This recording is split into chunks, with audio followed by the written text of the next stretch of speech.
Dear student, स्वागत है आपका एस के मैथ कोचिंग क्लास में। और इस वीडियो के अंदर हम डिस्कस करेंगे integral of the form second. Okay, इसके प्रीवियस वीडियो में हम डिस्कस किया था कि integral of the form first, जो कि फर्स्ट केस है, और इस वीडियो के अंदर हम क्या करेंगे, सेकंड केस करेंगे। और इसके बाद की वीडियो में हम क्या करेंगे, जो थर्ड वाला केस है उसको क्या करेंगे, डिस्कस करेंगे। लेकिन जब आप इस चैनल के लिए नए हो तो प्लीज़ चैनल को सब्सक्राइब करिए, और आपको वीडियो पसंद आए तो प्लीज़ उस वीडियो को आपके दोस्तों के साथ क्या कर सकते हैं, शेयर कर सकते हैं। ठीक है, अब देखो जो हमारा सेकंड केस है इंटीग्रल ऑफ द फॉर्म का क्या होता है। देखो, जब हमें कोई भी इंटीग्रल फंक्शन गिवन होगा, लेकिन उस इंटीग्रल इंटीग्रल का फॉर्म कैसा होना चाहिए, d x upon p x square plus q x plus r. यानी कि हमारा उस इंटीग्रल अंदर का जो भी कोई फंक्शंस गिवन है, उस फंक्शन को हम या फंक्शन को कैसा होना चाहिए, क्वाड्रेटिक इक्वेशन की फॉर्म में होना चाहिए। और जब जो भी क्वाड्रेटिक इक्वेशन फॉर्म है उसका हम फैक्टराइज करने के बाद उसके फैक्टर्स नहीं निकलते, तो उसको हम क्या करेंगे, थर्ड टर्म फाइंड करके उस थर्ड टर्म को हम क्या करेंगे, इस क्वाड्रेटिक इक्वेशन के अंदर क्या करें, ऐड करेंगे, और उसको क्या करेंगे, परफेक्ट स्क्वायर बनाएंगे। ठीक है, अब देखो उसका प्रोसीजर क्या मैंने यहाँ पे लिखा है, आप इसका स्क्रीनशॉट लेके आपके नोटबुक में कॉपी कर सकते हो। ठीक है, यहाँ पे क्या बोला है, देखो, if p x square plus q x plus r will not gives us linear factor. जैसे कि देखो, हमें जो भी क्वाड्रेटिक टर्म गिवन है उसका कोई भी लीनियर फैक्टर हमें नहीं मिलता है, so that we have to solve it by calculating third term. तो उस टाइम हमें क्या करना है, जो ये हमारा क्वाड्रेटिक इक्वेशन गिवन है उसको क्या करना है, थर्ड टर्म फाइंड करके उसको क्या करना है, सॉल्व करना है। Then by adding and subtraction, जो भी हमने थर्ड टर्म फाइंड की है उसको हम क्या करना है, इस इक्वेशन के अंदर एक बार ऐड करना है और एक बार सब्ट्रैक्ट करना है। और जब हमें ऐड और सब्ट्रैक्ट करेंगे तो जो हमारा ओरिजिनल इक्वेशन है ना, without changing meaning of the equation, मतलब जो हमारा ओरिजिनल इक्वेशन है वो चेंज नहीं होना चाहिए। So we can easily get perfect square and we will solve the integration easily. जैसे देखो, हमें जो भी थर्ड टर्म मिल रही है, इस इक्वेशन में ऐड और सब्ट्रैक्ट करने के बाद हम क्या करेंगे, उस जो भी टर्म हमें मिलेगी वो परफेक्ट स्क्वायर मिलेंगी।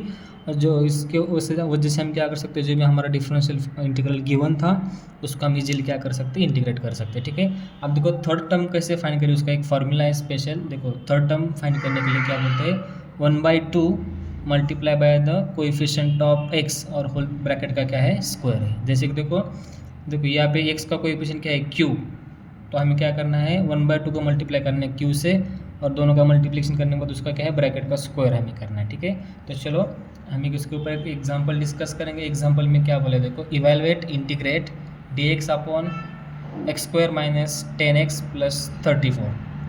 राइट, अब देखो इसको हमने ऑब्जर्व किया, तो जो हमारा डिनोमिनेटर पार्ट है ना, या जो भी हमारा इंटीग्रल फंक्शन गिवन है वो किसके फॉर्म में है, d x upon p x square plus q x plus r, इस फॉर्म में है। ठीक है, तो हम क्या करना है, सबसे पहले ये जो टर्म गिवन है इसके फैक्टर्स निकालते हैं कि नहीं, हमें क्या करना है, देखना है। लेकिन मैं एक बात यहाँ पे श्योरली कह सकता हूँ कि जब इस टाइप का इंटीग्रल फंक्शन गिवन होगा तो उसके हमें फैक्टर्स नहीं मिलते, तभी हम क्या करते हैं, थर्ड टर्म क्या करते हैं, फाइंड करते हैं। ठीक है, इसका प्रोसीजर क्या है, जो भी हमें इंटीग्रल फंक्शन गिवन है उसको हम क्या करेंगे, आई से डिनोट करेंगे, यानी कि D x upon x square minus 10x plus 34। Okay, क्या है, इसको हम क्या बोलेंगे, इक्वेशन नंबर 1।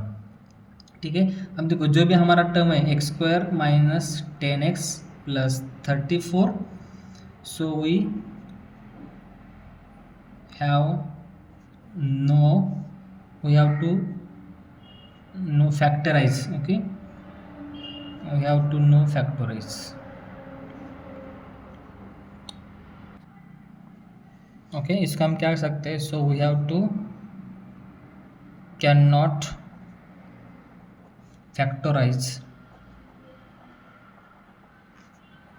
ओके, इसका हम क्या कर सकते हैं, फैक्टराइज नहीं कर सकते। जितने भी हमें फैक्टराइजेशन के अलग अलग मेथड्स हैं उस हमने सभी यूज़ किया, तो इसका हम फैक्टराइजेशन नहीं मिल सकता है, तो हम क्या करेंगे, थर्ड टर्म को क्या करेंगे, कैलकुलेट करेंगे। So therefore third term is equals to, क्या फॉर्मूला है हमारा थर्ड टर्म का, 1/2 मल्टीप्लाई बाय कोएफिशिएंट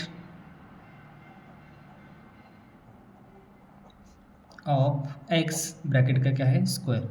अब देखिए 1/2 as it is multiply by coefficient of x का कोएफिशिएंट कितना है -10। ओके, इसको हमने सॉल्व किया तो हमें क्या मिलेगा -5 का स्क्वायर, और -5 का स्क्वायर कितना होता है 25। ओके, तो हमें थर्ड टर्म कितनी क्या मिली, हमें थर्ड टर्म मिली है 25। ठीक है, तो देखो हमें क्या करना है, जो भी थर्ड टर्म मिली है उस थर्ड टर्म को क्या करना है, जो हमारा x² - 10x + 34 जो भी इक्वेशन है इसको हमें क्या करना है, उसको ऐड करना है। देयरफॉर फ्रॉम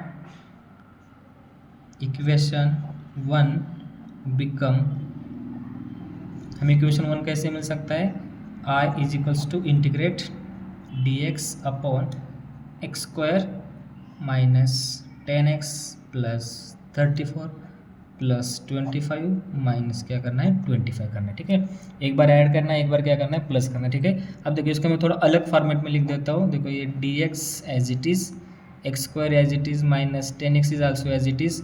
मैं पहले आप ये जो प्लस वाला 25 ना, मैं इसको पहले 25 लिख देता हूँ, देन प्लस 34, देन लास्ट को 25 क्या करता है माइनस कर देता हूँ। ठीक है, अब देखो आपने ये जो इक्वेशन है डिनोमिनेटर पार्ट को, इसको यहाँ तक देखा तो हमें एक परफेक्ट स्क्वायर जैसा लग रहा है। ठीक है ना, तो इसको हम कैसे अरेंज कर सकते हैं, देखो नेक्स्ट स्टेप dx अपॉन, देखो जो x² - 10x + 25 है ना, इसको हम कैसे लिख सकते हैं, x - 5 होल ब्रैकेट का स्क्वायर, और यहाँ पे क्या है 34 - 24, तो इसको मैं लिख सकता हूँ +9।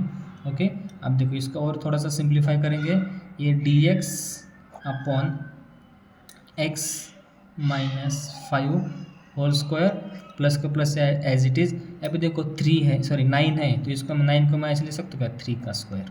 ओके, अब देखो हमारे इंटीग्रल टर्म कैसे, integrate dx upon x - 5 whole square plus 3 का स्क्वायर। ठीक है, अब देखो इस ऐसा सिंप्लीफाई करना है, हमें क्यों करना है, क्योंकि हमें पता है कि हमारे एक स्पेशल फार्मूला में क्या होता है कि integrate 1 upon x² + s² with respect to dx। ठीक है, ये जब हमारा इसका फार्मूला होगा, हमारा इसका इंटीग्रेशन क्या होता है 1/a × tan inverse of x upon a होता है। ठीक है, अब देखो बस इस इंटीग्रल फंक्शन को इसके जैसे क्या करो, कन्वर्ट करो या इसको कंपेयर करो। यहाँ पे x = क्या है, x - 5 है और इसका स्क्वायर है, तो इसका भी क्या है स्क्वायर है, प्लस क्या है a², यहाँ पे प्लस क्या है 3², यानी कि a = कितना है 3 है। मैं यहाँ पे लिख देता हूँ a = 3 और x = क्या है x - 5। ठीक है, हमें दोनों भी वैल्यूज मिले, तो इसको बस इसके जैसे फार्मूला हम क्या करेंगे, पुट करेंगे।